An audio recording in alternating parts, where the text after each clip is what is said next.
칼 폴라니. 제가 초반에 입에 붙지 않아서 계속 애매하게 발음했던 칼 폴라니. 칼 폴라니.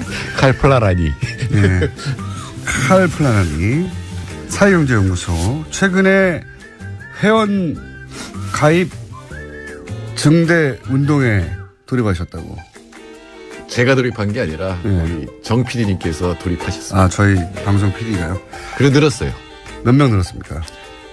한 10명씩 늘고 있어요. 한 주에. 한 주에? 네. 대단한 겁니다. 왜냐면은 정말 가입을 안 하는 곳이거든요. 네, 전체가 400명이니까 네. 꽤 많이 든 거죠. 한 5% 늘었으니까. 그렇죠. 매주 네, 감사합니다. 게다가 매주. 매주 그렇지는 않을 것 같고요. 최근 몇 주 그랬습니까? 네네. 네. 칼 폴라니. 방법이 있습니다. 가입을 하셨다가 탈퇴하시면 되죠, 뭐 또. 탈퇴했다가 또 가입하면 가입률만 계속 높아져요. 같은 분이 계속 가입, 탈퇴, 5%를 유지해 주시기 바랍니다. 자, 경제부 총리가 이제는 바뀝니다. 그래서. 바뀌었죠. 네. 바뀌었죠. 네네. 네. 바뀌었습니다. 그래서 경제부 총리가 뭐 하는 자리인지, 왜냐면 다른 데는 장관이라고 부르는데, 그리고 그냥 총리 자리가 따로 있는데 경제부 총리도 자리가 있어요. 명칭부터 약간 애매합니다. 여기는 너무 중요한 자리라서 총리라고 따로 이름을 붙였나? 장관이라고 하지 않고 여기서부터 경제부 총리가 뭐 하는 사람인지 하는 저도 자리인지. 지금 들으니까 그런데 보통 기획재정부 장관, 그러니까 제 옛날 재무부 네. 하고 기획예산처 이런 거 합치는 데인데 기획재정부 장관이 경제부총리를 겸임하죠. 여태까지 예. 제 기억에는 기획재정부 장관이 아닌 사람이 경제부총리를 한 적은 없어요. 예. 이게 뭐냐면 경제부총리는 경제부처들을 총괄하는 그렇죠. 자리입니다. 그러니까 기획재정부 장관으로서 경제부처 전체를 조율하는, 말하자면 경제사령탑이라고 말할 수 있는데, 사실 이렇게 들여다보면 사회부 쪽도 경제부총리의 영향을 많이 받아요. 사회부 총리는 없거든요. 사회부총리는 교육부총리가 했었죠. 네. 그리고 통일부총리가 있었고 옛날에. 근데 아마 사회부총리를 만들 것 같아요. 이번에는? 네네. 왜 그러냐면, 그러니까 문화부, 교육부, 이제 노동부 이런 데가 사회부처라고 불리는데, 대체 경제부처에 너무 많이 눌려요. 그렇죠. 경제부처가 우리나라에서 가장 힘이 센 부처. 근데 그렇다고 해서 경제부처가 대단한 것도 아닌데, 약간의 숫자와 경제 논리를 들고 나오면 경제 망한다라든가 뭐 이러면은 그렇죠. 그렇게 사회부처에서 여러 가지 복지를 늘리고 뭐 하고 인력을 싶다고 할 늘리면 때, 야, 우리 어려워 경제 이러면은 이제. 망한다 그렇게 하면, 예. 그리고 뭔가 그렇게 얘기하면 객관적인 얘기를 하는 것처럼 느껴지기 때문에 사회부처가 많이 밀리거든요. 항상 그래 왔어요. 청와대 내에서 네. 누가 그걸 도와주지 않으면 진짜로 밀려요. 그러니까 사회부 총리를 두는 것도 굉장히 중요하고, 사회부 총리는 좀 성격도 강하고 이론이 밝은 분이. 게다가 이제 경제부총리라고 한급 높은, 그런 느낌을 주는 자리다 보니까 그 개별 장관들이 경제부총리가 경제사정상 안 된다고 해버리면 사회부 쪽 부처들은 깨갱하잖아요. 특히 예산권을 쥐고 있잖아요. 돈을 예산을 쥐고 쥐고 있다는 거는 공무원들한테는 진짜 약이에요. 독이에요.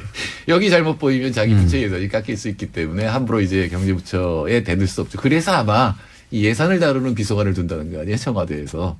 재무기획관인가요? 예. 그게 아마 이제 경제부처의 예산권을 쥐고 좌지우지하는 거를 좀 견제하려고 하는 게 아니냐. 그거 맞는 거냐 따져보겠다는 거죠. 그렇죠. 네. 네. 어쨌든 경제부총리는 부처 중에 가장 막강한 권한을 가졌다. 그렇게 알려져 있고, 실제로도 다른 부처들이 경제부처 예산권을 쥐고 있기 때문에 경제부처가 뭐라고 하면 대부분은 물러서는. 네, 그렇죠. 그리고 그런 힘 있는 자리입니다. 아주. 경제부총리가 제 기억에는 민간이 경제부총리 해본 적이 없어요. 관료 출신들만 여태까지 해왔고. 오로지. 예. 그 이제 관료들을 다룬다는 면도 있고, 관료 장악력 이런 것들을 또 있고, 그다음에 현실 감각, 현실을 알아야 된다라고 하는 것. 특히 이제 뭐 재벌들이나 이제 기업들의 이해관계 이런 것들을 적절히 반영할 수 있는 게 관료들이기 때문에 경제부총리는 여전히 관료들이 해왔습니다. 소장님 그 옷이 움직일 때마다 부스럭거린다고 저희 PD가 옷을 홀라당 벗어달라네요.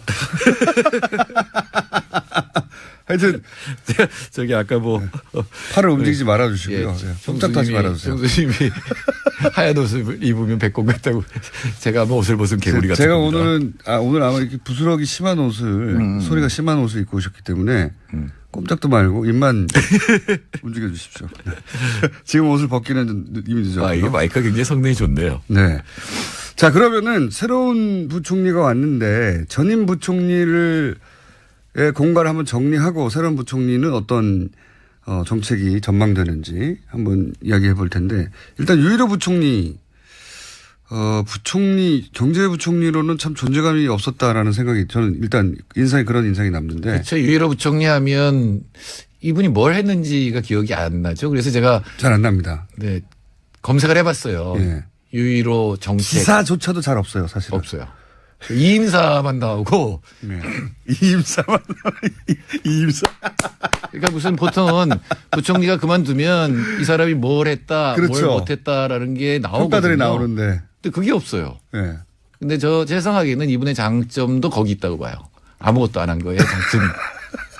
아니, 진짜로 한번 우리가 지금 세월이 좀 흘러서 그렇지 6개월 전에 생각해 보세요. 예. 박근혜 대통령, 박근혜 정부 아무것도 안 했으면 좋겠다고 생각했잖아요. 그렇게 생각하는 국민들이 많았죠. 예. 뭐 그런 국민들도 있었지만. 특히 뭐 사드 관련이라든가 이런 거 좀 안 했으면 좋겠다. 왜 자격이 정지됐는데 장관들이 저러냐. 예. 근데 유일호 장관 진짜 아무것도 안 했어요. 그 면에서는 국민의 뜻을 따른 장관이라고도 할 수 있습니다. 아무것도 안 한 것 중에 대표적인 게 이제 구조조정 같은 거거든요. 혹시 뭐 들어오시기 전에 노회찬 원내대표하고 어디 MT 다녀오셨어요? 빵빵 터집니다, 오늘. 예. 국민의 뜻을 잘 받든. 예. 그런데 이제 경제에서 가장 중요한 거는 경제가 방향을 모를 때 이 방향을 지시해 줘야 되는 거고 이게 경제사령탑이 해야 될 일입니다. 근데 마지막 유일호 부총리 재임기의 가장 큰 문제는 구조조정이었어요. 해양 조선 구조조정이었고 한진해운 사태 뭐 이런 그런 건데 이 부분에 대해서 결정을 안 내리고 질질 끌은 거예요.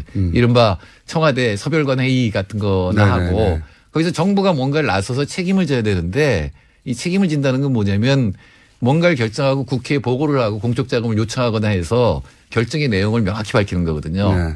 근데 그걸 하기가 싫으니까 계속 채권단한테 맡기고 너희들이 알아서 해결해라 그러면서 근데 채권단이라는 건 자기 이익이 직접 걸려 있잖아요. 그래서 서로 간에도 이제 이해가 충돌이 있죠. 예, 그러니까 막 질질 끌리다가 결국은 이제 파산 상태까지 갔는데 물론 그렇게 하지 않았으면 어떻게 했을까는 별개의 문제지만 경제 사령탑으로서 아무런 결정을 하지 않고 지내갔다는 게 그러니까 안에서 국민의 뜻에 부응한 것도 있지만 아무것도 안 해서 경제 부담을 했었어야 하는 일이 분명히 있긴 있었었는데 그렇죠. 네.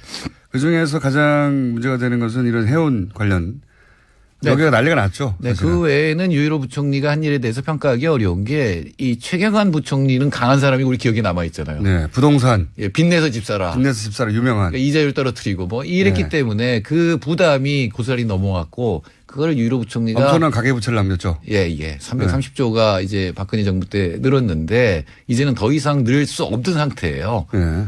그러니까 이 부분을 어느 정도 관리했다. 근데 문제는 이제 이게 문재인 정부한테도 그대로 넘어왔다는 거죠. 가계부채가. 그 부채는 줄지 않고 넘어왔다. 줄지 않고 넘어온 게 아니라 또 늘어나고 있습니다. 계속 당연히 늘어나겠죠.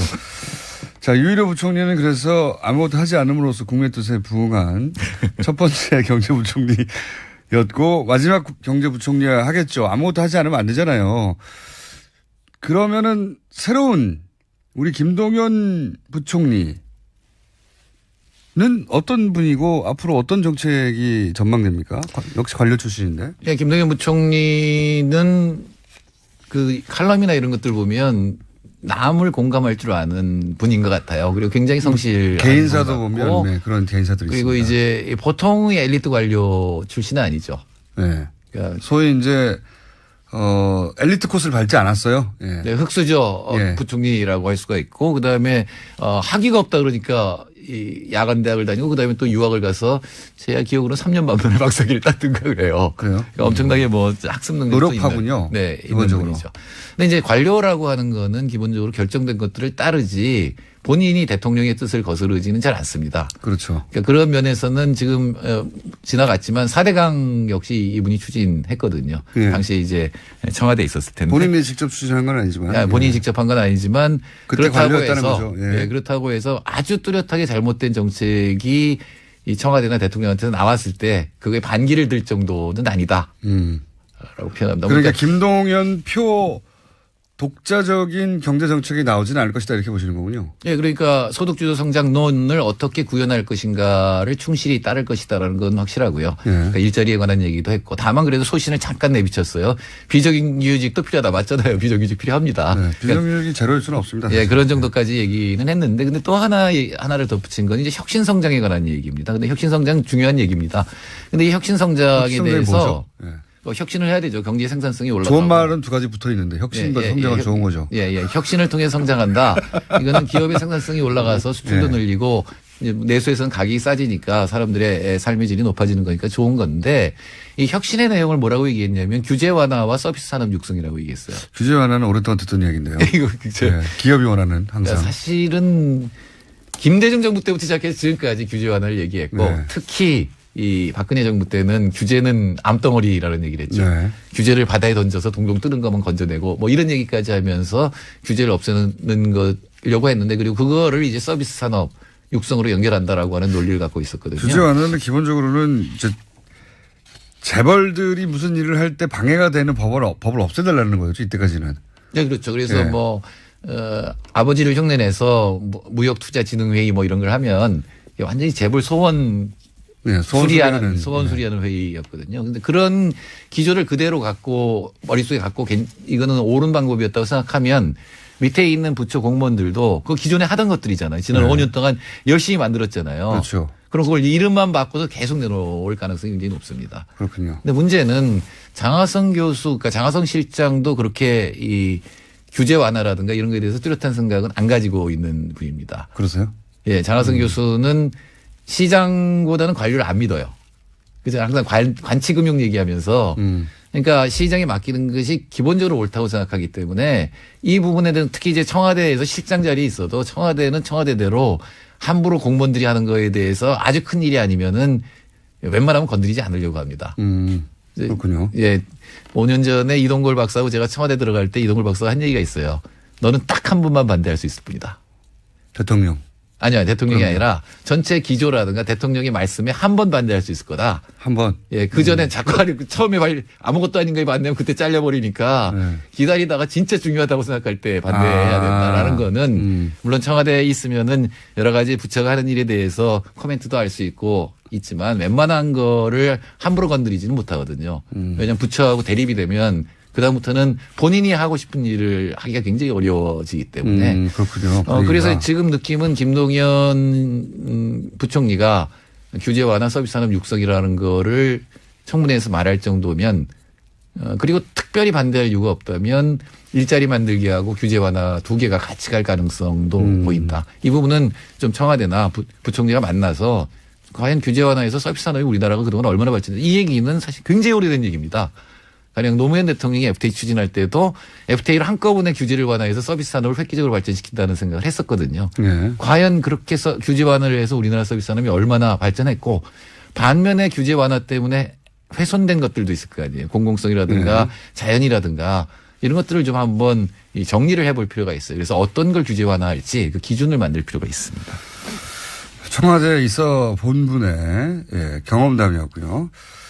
그 외에 혹시 김동연 부총리가 앞으로 나아갈 방향이나 혹은 조심해야 될 부분에 대해서 눈에 띄신 부분이 역시 가계부채죠. 가계부채. 지금 가계부채에 대해서 대단히 지금 조심스러운데 그 이유는 지금 경제가 약간 살아난 것 같거든요. 약간 살아나긴 했습니까? 예, 지표 살아났는데 수출이 늘어나면서 설비 투자가 늘었어요. 그러니까 주로 삼성 반도체가 1, 4분기에 설비 투자를 많이 해서 저는 마이너스가 될 거라고 예측했는데 거의 5%가 설비 투자가 늘었고 또 하나는 건설이 6% 이상 늘었어요. 건설이요? 이게 투자 부분이 늘어나면은 경기가 올라가거든요. 근데 이게 건설 부분이 늘어나는 건 정말 이상합니다.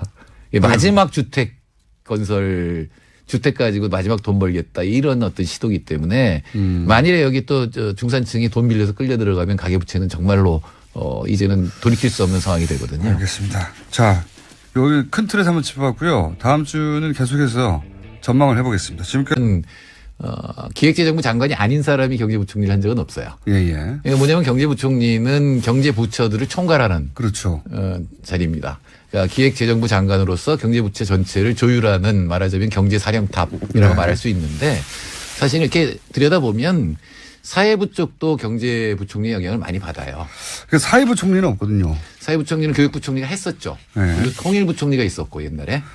네, 아마 사회부총리를 만들 것 같아요. 이번에는? 네. 왜 그러냐면, 그러니까 문화부, 교육부, 이제 노동부 이런 데가 사회부처라고 불리는데 대체 경제부처에 너무 많이 눌려요. 그렇죠. 경제부처가 우리나라에서 가장 힘이 센 부처. 근데 그렇다고 해서 경제부처가 대단한 것도 아닌데 약간의 숫자와 경제 논리를 들고 나오면 경제 망한다라든가 뭐 이러면은 그렇죠. 그렇게 사회부처에서 여러 가지 복지를 늘리고 뭐 하고 인력을 싶다 할 늘리면 때, 야, 우리 어려워 경제 이러면은 이제. 예, 망한다 그렇게 하면 예. 그리고 뭔가 그렇게 얘기하면 객관적인 얘기를 하는 것처럼 느껴지기 때문에 사회부처가 많이 밀리거든요. 항상 그래왔어요. 청와대 내에서 네. 누가 그걸 도와주지 않으면 진짜로 밀려요.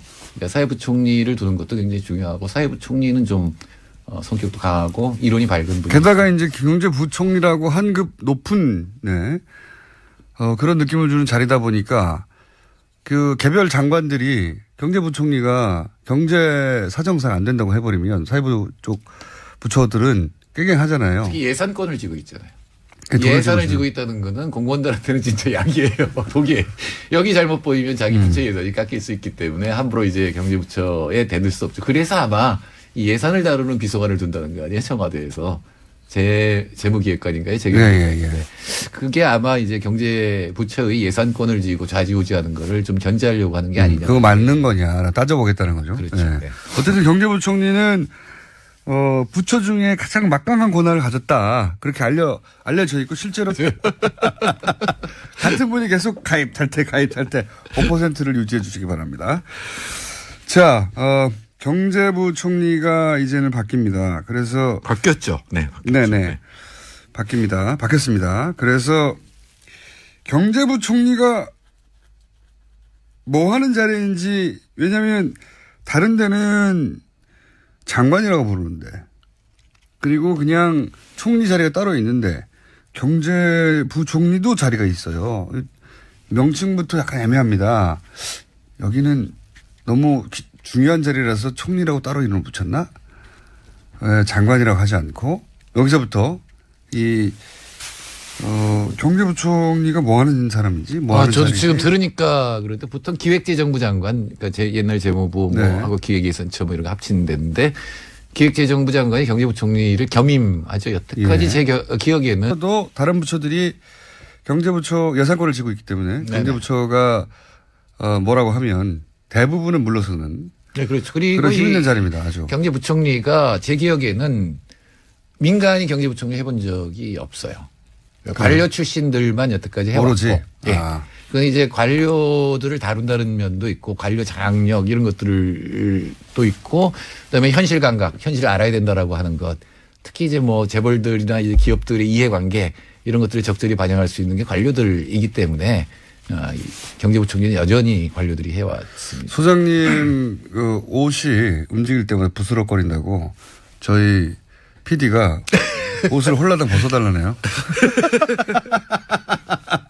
하여튼 저기 아까 뭐 팔을 움직이지 말아주시고요. 손짝 타지 말아주세요. 총수님이 하얀 옷을 입으면 백공 같다고 제가 뭐 옷을 벗은 개구리 같은 제가 겁니다. 오늘 칼 플라니 제가 초반에 입에 붙지 않아서 계속 애매하게 발음했던 칼 플라니 칼 플라니 칼플라라니. 네. 칼 플라니 사회경제연구소 최근에 회원 가입 증대 운동에 돌입하셨다고. 제가 돌입한 게 아니라 네. 우리 정 PD님께서 돌입하셨습니다. 아 저희 방송 PD가요? 그래 늘었어요. 몇 명 늘었습니까? 한 10명씩 늘고 있어요. 한 주에. 한 주에. 네. 대단한 겁니다. 왜냐하면은 정말 가입을 안 하는 곳이거든요. 네, 전체가 400명이니까 네. 꽤 많이 는 거죠. 한 5% 늘었으니까. 그렇죠. 매주 감사합니다. 게다가 네. 매주. 매주 그렇지는 않을 것 같고요. 최근 몇 주 그랬습니까? 네네. 네. 칼 플라니. 방법이 있습니다. 가입을 하셨다가 탈퇴하시면 되죠, 뭐 또. 그때 또 가입하면 가입률만 계속 높아.